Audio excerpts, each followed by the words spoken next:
davvero buonissimo. Oggi si va a fare degli gnocchi velocissimi, ma con un sugo che, la verità, io lo chiamo il sugo dei rimasugli, perché la prima volta che l'abbiamo fatta erano cose che erano avanzate. Che c'è rimasto, David, nel frigo? C'è un po' di peperoni, poi la salsiccia, cioè sì, facciamo salsiccia, ma due pomodorini, sì, mettiamo anche due pomodorini. È così che è nata questa ricetta, in un modo banale, la verità è, poi l'abbiamo fatta e abbiamo detto, cavolo, è buona, questa dobbiamo farla, infatti la stiamo rifacendo. Allora, ho messo dell'olio in padella, ho della salsiccia, la sbriciolo e la metto a rosolare subito in padella.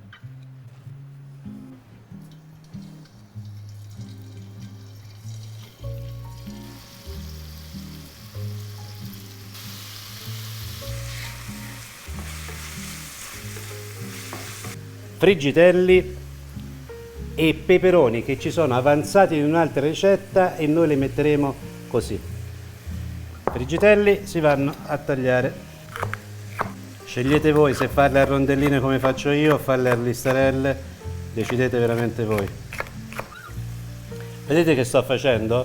Il friggitello ha il pregio, non è il pregio, ha la caratteristica di avere tantissimi semi. Taglio questa parte e l'affetto, poi questa parte qui la giro in tondo in modo tale da cercare di non prendere tantissimi, vedete? Tantissimi semi. Opla.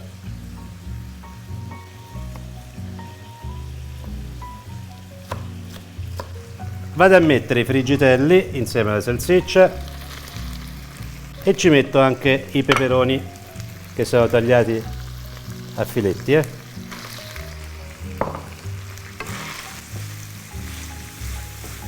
Questo sughetto va fatto cuocere quanto? Una decina di minuti al massimo, si devono ammorbidire i peperoni e i friggitelli e la salsiccia essere a cottura, quindi in tutto una decina di minuti. Ma nel frattempo io preparo anche i pomodorini che metterò invece in questo sughetto crudi, proprio all'ultimo momento, e li faccio piccolini, guardate come.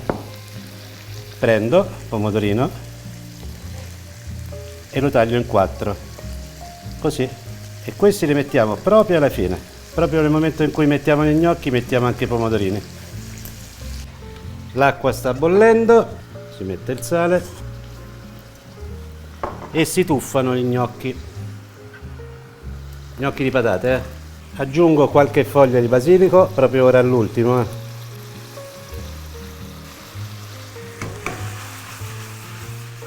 Aggiungo i pomodorini, un pochino di sale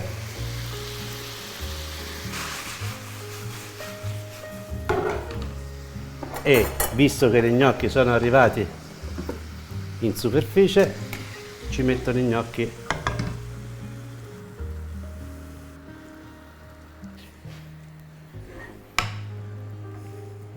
Che bei colori.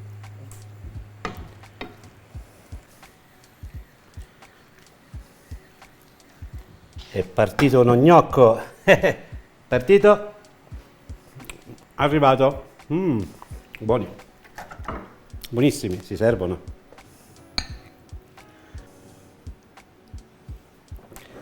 E si assaggia.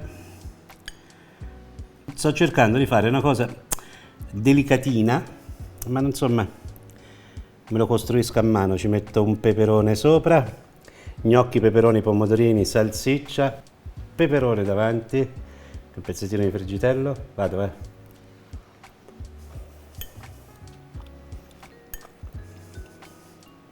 Allora, guarda bello questo boccone. Allora, il pomodorino fresco così gli dà quella leggera acidità e freschezza che fa diventare questo piatto di gnocchi davvero buonissimo. Piatto semplice, senza nessuna cosa particolare per farlo, ma è buono. Potete farlo anche sostituendo la salsiccia con la pancetta, viene altrettanto buono. Alla prossima.